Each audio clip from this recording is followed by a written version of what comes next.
नमस्कार, स्वागत है आप सभी का न्यूज इंडिया पर। आपके साथ मैं हूं आंचल कादियान। बुलेटिन की करेंगे शुरुआत देवभूमि उत्तराखंड की खबरों के साथ। उत्तराखंड के मुख्यमंत्री पुष्कर सिंह धामी की अध्यक्षता में आज राज्य सचिवालय में कैबिनेट बैठक हुई।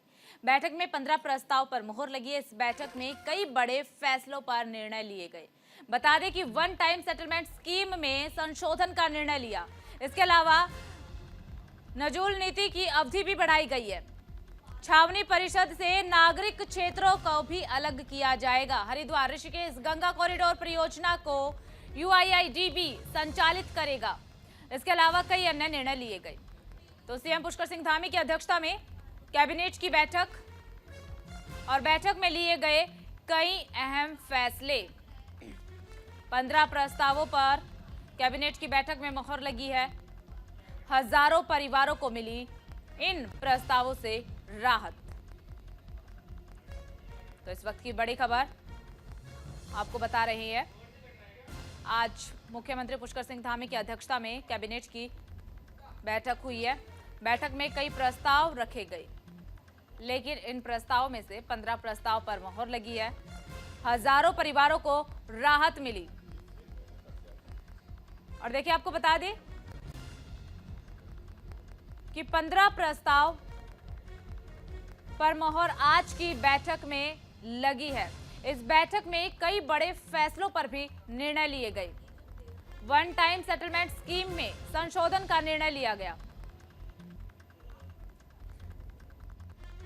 छावनी परिषद से नागरिक क्षेत्रों को अलग किया जाएगा। हरिद्वार ऋषिकेश गंगा कॉरिडोर परियोजना को UIIDB संचालित करेगा। देखिए, इस परियोजना से लोगों को बेहद ही ज्यादा राहत मिलेगी। आपको बता दें कि इस परियोजना को लेकर के सरकार की तरफ से बीते लंबे समय से कोशिश की जा रही थी।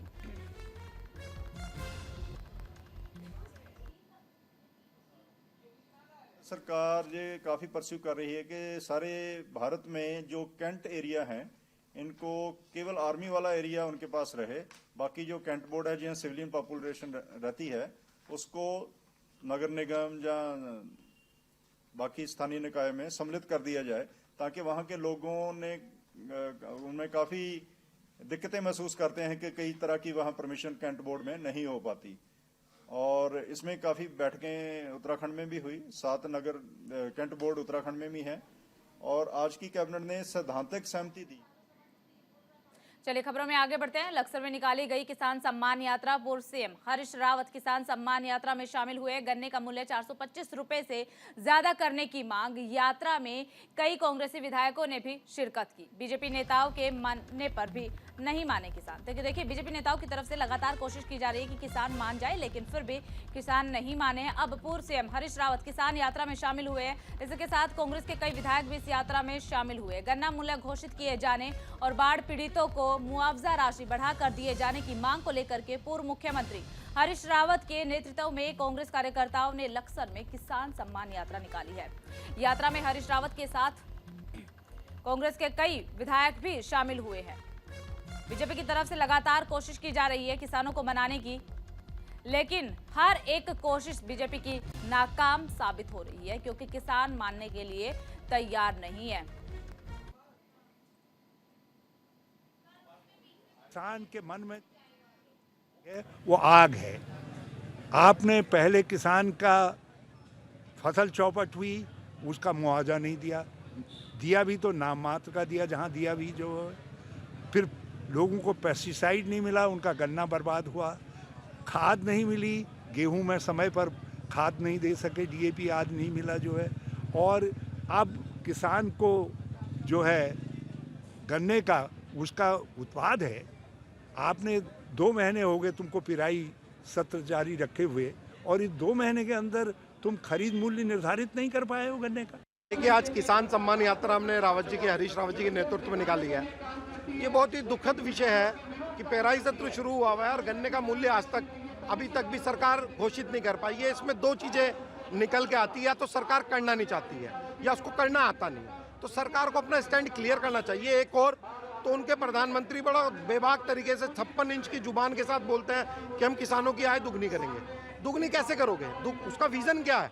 या तो आप उनकी जमीन दुगनी कीजिए या उनकी जो मूल्य है फसलों का उसको दुगना कीजिए। अब करना इनको आता नहीं है, तो इनकी पोल खोलने के लिए आज हमने जो है किसान सम्मान यात्रा यहाँ से निकाली।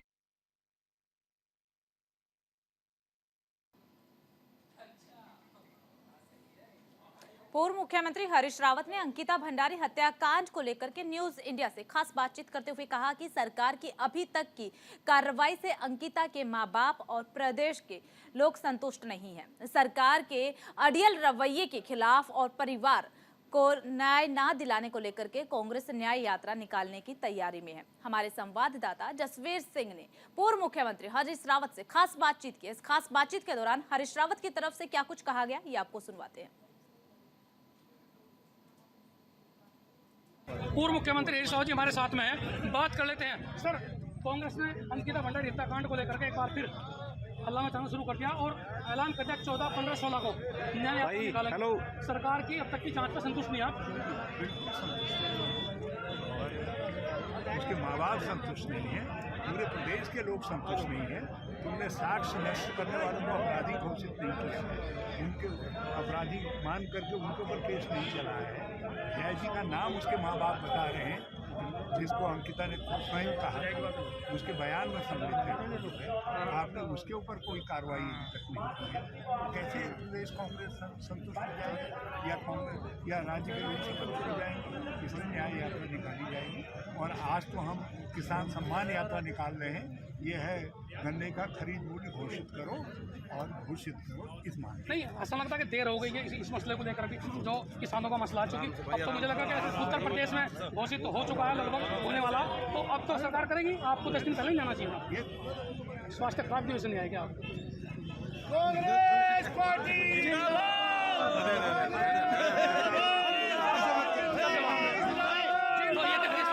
जो कहीं ना कहीं लास्ट वाले सवाल को टाल गए और उन्होंने कहा कि किसान सम्मान यात्रा भी वो किसानों को निकाल रहे हैं और अंकिता भंडारी कांड को लेकर के भी कांग्रेस जब तक न्याय नहीं मिलेगा तब तक यात्राएं और आंदोलन चलते रहेंगे। जसवीर सिंह।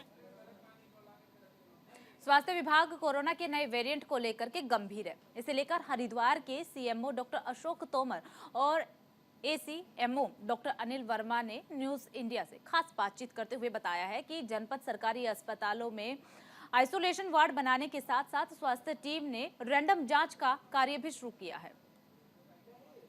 करके स्वास्थ्य विभाग गंभीर है। हमारे साथ में जुड़े हुए हैं सीएमओ अशोक तोमर व deputy CMO doctor Anil Verma. बात कर लेते हैं कितनी तैयारियों के साथ में महकमा काम कर रहा है। चूँकि जैसे जैसे नए वेरिएंट के बारे में जानने और समझने के लिए कितनी ट्रेनिंग अब तक दी गई है और उसे किस तरह रोकने के क्या क्या उपाय किए गए, इसमें ही बात करेंगे। सर, जो फिलहाल की स्थिति यानी कि लेटेस्ट स्टेटस क्या है जनपद का कोरोना को लेकर? हमारे यहाँ तो अभी कोई नया जो है इस तरह का नया वेरिएंट का कोई केस नहीं आया है और बाकी तो हम लोग सब अलर्ट मोड पे हैं और हमारी जितनी भी टीमें हैं हमारे हर ब्लॉक में वो सबको हमने जो है अलर्ट किया हुआ है। सीएमओ भी हमारे साथ में अनिल वर्मा जी बात करेंगे। सर, मैं देख रहा था कि बॉर्डर को लेकर के ज़्यादा चिंता जताई जा रही थी, खासकर जैसे कि हमारा जनपद हरिद्वार है, वीआईपी का आना जाना लगा रहता है। साथ में जो दूसरे प्रदेश हैं, उत्तर प्रदेश से लेकर के हरियाणा, दिल्ली लोग सफ़र करते हैं आते हैं, उनके लिए क्या व्यवस्था की गई? क्या बॉर्डर पे भी इस बार रैंडम टेस्टिंग की कोई व्यवस्था की गई है? टीमें किस तरह काम कर रही है? अभी हमारे हेल्थ सेक्रेटरी सर ने मीटिंग ली थी सीएमओ साहब के, उसमें हमारे डीजी मैडम थी। तो ये है कि जो भी विदेश से आ रहे हैं लोग, जो स्टेट से जा रहे हैं, जिनको भी कोई स्लाइटली भी कोई सिम्टम्स नज़र आ रहा तो उसकी तुरंत जांच की जाएगी। और जो विदेश में जाएंगे या कोई भी आ रहा है वहाँ से, उसको कोई भी साइन सिम्टम नज़र आ रहा, कोई खांसी, बुखार और नाक चलना इस टाइप से कोई भी, तो उसकी जाँच की जाएगी। जो कैदी हैं, विशेषकर कैदियों की भी, जो कैद जेल में जाते हैं उनका भी प्राइमरी ये हमारा उसके जो जाँच है टेस्ट कर रहे हैं, उसका हम रैपिड टेस्ट कर रहे हैं। और पूरे जितने भी ब्लॉक हैं सब में एक एक टीम उसमें हम लोगों ने लगा दी है। चलिए, दोनों अधिकारी साफ तौर पर बता रहे हैं कि जिस तरह से तैयारी की गई थी उन पर पूरी तरह से काम किया जा रहा है। और खासतौर पर अभी तक सबसे जो सुखद बात है, यानी सुखद पहलू ये है कि हमारे जनपद में अभी तक कोई केस नए वेरिएंट का देखने में नहीं मिला है और जल्दी ही तो तमाम व्यवस्थाएं और चौकस कर ली जाएंगी। Jasvir Singh, news India Laksar. चलिए खबरों में आगे बढ़ते हैं। राम मंदिर जाने वाले यात्रियों के लिए बड़ी खबर। उत्तराखंड से अयोध्या जाएगी बस। परिवहन निगम के अधिकारियों ने शुरू की बस सेवा। हरिद्वार से पूजा अर्चना कर बस रवाना। यात्रियों में उत्साह नजर आया इस दौरान। और देखिए, आपको बता दें कि लगातार 22 तारीख का इंतजार किया जा रहा है। अयोध्या राम मंदिर निर्माण कार्य को लेकर सभी उत्साहित है। देश विदेश में ये उत्साह देखने को मिल रहा है। इस उत्साह के बीच उत्तराखंड से राम मंदिर जाने वाले यात्रियों के लिए खुशी की खबर ये है कि मुख्यमंत्री पुष्कर सिंह धामी के निर्देश पर हरिद्वार और ऋषिकेश से अयोध्या के लिए सीधी बस सेवा अब मिलेगी। देखिए, आपको बता दें कि हरिद्वार और ऋषिकेश ऐसी जगह है जहां से अयोध्या के लिए अब तक सीधी बस नहीं मिलती थी। आपको बस बदल करके अयोध्या जाना पड़ता था, लेकिन अब हरिद्वार और ऋषिकेश से आप अयोध्या के लिए सीधी बस पा सकेंगे। और इसी के साथ आपको बता दें कि परिवहन निगम के अधिकारियों ने हरिद्वार से पूजा अर्चना कर बस को रवाना किया है। इस दौरान बस से यात्रा कर रहे यात्रियों में काफी ज्यादा उत्साह भी नजर आया। बस में यात्री का जो किराया वो 970 रुपए होगा।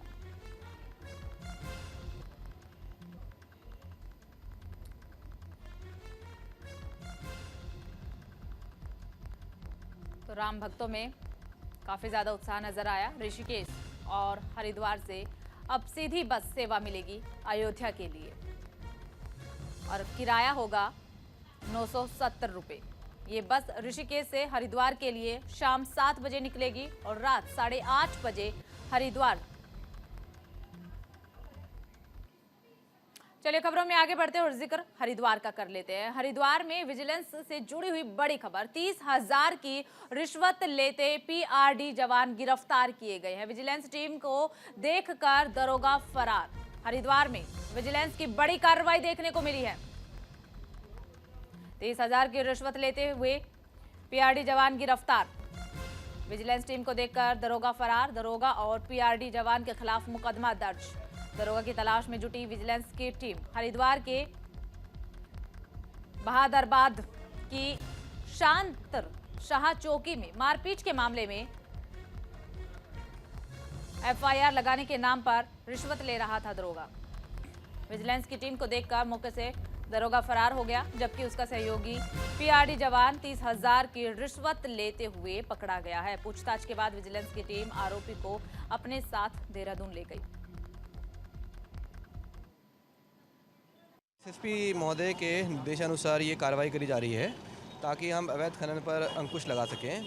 देखिए, इससे हमारा दुगना नुकसान होता है। पहला नुकसान तो ये है कि राजस्व को जो आर्थिक हानि होती है वो तो है ही। दूसरा समस्या ये रहती है कि ये जो अवैध खनन करते हैं इनको पता रहता है कि हम इलीगल काम कर रहे हैं, तो इस वजह से अपना जो जर्नी का ड्यूरेशन कम करने की वजह से ये बहुत तेज़ गाड़ी चलाते हैं और उसमें एक्सीडेंट के भी चांसेस बने रहते हैं। इस वजह से हम लोग इस पर शिकंजा कस रहे हैं ताकि अवैध खनन को हम लोग जड़ से ख़त्म कर सकें। अवैध खनन के खिलाफ कार्रवाई करते हुए पुलिस ने 4 वाहनों को सीज किया है। पुलिस ने उप जिला अधिकारी को खनन से संबंधित रिपोर्ट भेज दी है। बता दें कि जनपद में खनन का बड़ा काम है, जिसके चलते अवैध खनन बड़ी मात्रा में किया जाता है। पुलिस की कोशिशों के बाद भी अवैध खनन पर रोक नहीं लग पा रही है। एसएसपी के निर्देश पर अवैध खनन पर रोक लगाने के लिए पुलिस टीमों का गठन किया गया है, जिसके चलते पुलिस की टीम ने देर रात अवैध खनन के खिलाफ कार्रवाई करते हुए 4 ट्रकों को सीज किया है। ट्रकों को सीज करने के बाद पुलिस ने खनन संबंधी रिपोर्ट अलग से उप जिलाधिकारी लक्सर को भेजी है। कार्रवाई को देखते हुए खनन माफिया में भी हड़कंप मच गया है।